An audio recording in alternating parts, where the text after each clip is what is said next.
মহাস্থান ঘরে যে বেগুনের পাইকারি দর যেটা হয় ঢাকা আসতে 5 গুণ হবে কেন? 5 গুণ হওয়ার কোনো কারণ আছে? কারণ বাজারে 3 ভাগে ভাগ হয় ফুটপাত। একটা হলো ক্ষমতাসীন, এটা আগের ক্ষমতা, আর এটা পাড়ার আশেপাশে যারা চাঁদাবাজ আছে। বাজার নিয়ন্ত্রণ তো করতে পারবেন না, নিয়ন্ত্রণ করা ঠিকও না। দ্রুত কিন্তু এই পলিটিক্যাল গভর্নমেন্ট অ্যাকশনগুলো নিচ্ছে না। একটা বড় টার্গেটের জায়গা, সেটা আপনাকেও আমি অ্যাড্রেস করতে চাই যে আপনি যখন বাজেট দিলেন ইনফ্লেশনটাকে 7.5-এর মধ্যে নিয়ে আসবেন এরকম একটা লক্ষ্য ছিল। এবারও অর্থমন্ত্রী সে পথেই হেঁটেছেন, কিন্তু আপনার বাজেট দেওয়ার পর থেকে 10 মাস আমরা দেখলাম যে সেটা মোটামুটিভাবে 9.5, 10, 8-এর ঘরে কিছুটা নেমেছিল, আবার 8.57 চলে আসছে, যেটা 14 ছিল। এখনো কিন্তু স্যার আবারও ঊর্ধ্বমুখী এবং 10-এর দিকে আবার যাচ্ছে এরকম একটা।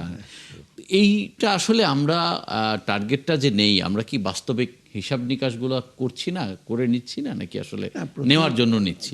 না, আমি মনে করি যেভাবে আমরা অ্যাকশনগুলো না হচ্ছিল 14 থেকে আমরা কমিয়ে নিয়ে আসছিলাম, প্রায় 8.5, 8.6-7 হলো, তারপরে শুরু করলো।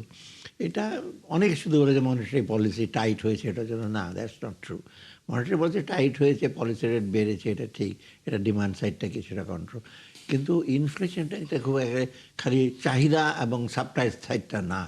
সাপ্লাই আমরা অবশ্য চেষ্টা করেছি সাপ্লাই চেনটা যেন রেস্টোর করা, কোনো না ভাঙে, বাইরে থেকে ইম্পোর্ট যথাসম্ভব আনা, যেটা আমরা এসেনশিয়াল ইসের ব্যাপারে আমরা করেছি।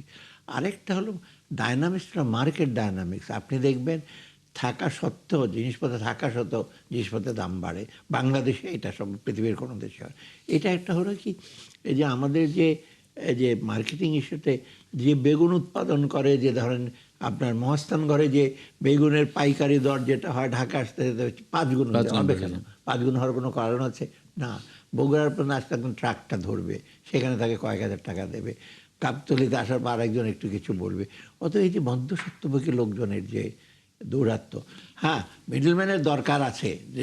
আপনার যারা লোড করবে, আনলোড করবে, একেবারে আপনি তো গ্রোয়ার আর একদম যে বিক্রি করবে, তার মাঝে তো লোক থাকতে হবে।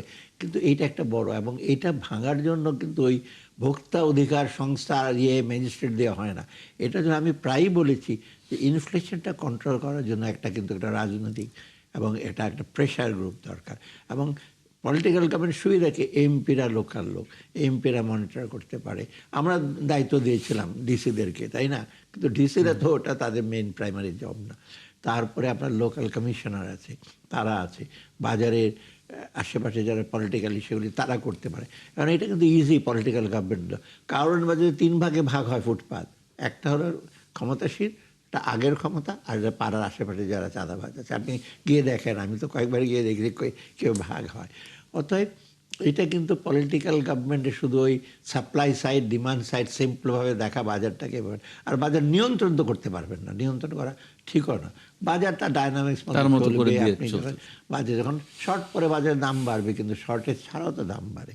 আর এতে ইম্পোর্ট ইনফ্লেশন হয়, সেটা অন্য জিনিস, এটা বিয়ন্ড আবার এসে কন্ট্রোল। তার মানে আপনি এবারের অর্থমন্ত্রীর প্রক্ষেপণটা নিয়েও কি আমি আশাবাদী। আমি মনে করি 7.5 করে যে প্রোভাইডেড, আমি তো কালকেও বলেছি যে আবার আমরাও বলেছিলাম 7.5। ইনফ্যাক্ট আমরা যখন আলোচনা করি বাংলাদেশ ব্যাংকের সাথে, আমরাও যে আমরা 7.5 পৌঁছাতে পারবো। কিন্তু আমার যেটা করতে হবে, আমি একটু আশঙ্কা প্রকাশ করেছি, আমরা দ্রুত কিন্তু এই পলিটিক্যাল গভর্নমেন্ট অ্যাকশনগুলো নিচ্ছে না। ব্যাংকিং সেক্টরে 3 মাস হয়ে গেল, 5টা ব্যাংকে আপনার একটা করা হলো, এটার প্রশাসক নিয়োগে কত রকম কিছু হচ্ছে। এখন দরকার ইমিডিয়েটলি কতগুলো অ্যাকশন নেওয়া শক্ত হাতে। এটা না করলে সিমিলারলি ইনফ্লেশনের ব্যাপারে, তারপর সাপ্লাই চেনটা রেস্টোর করে, ব্যবসায়ীদের নানা রকম বাধা এসে আছে। অতএব এইগুলিতে ইমিডিয়েটলি না নেয়, প্রথম দিক থেকে যদি অ্যাকশনগুলো না নেয়, দেরি করলে স্যার সমস্যাটা বাড়তে পারে, কমপ্লিকেটেড হবে আরো বেশি।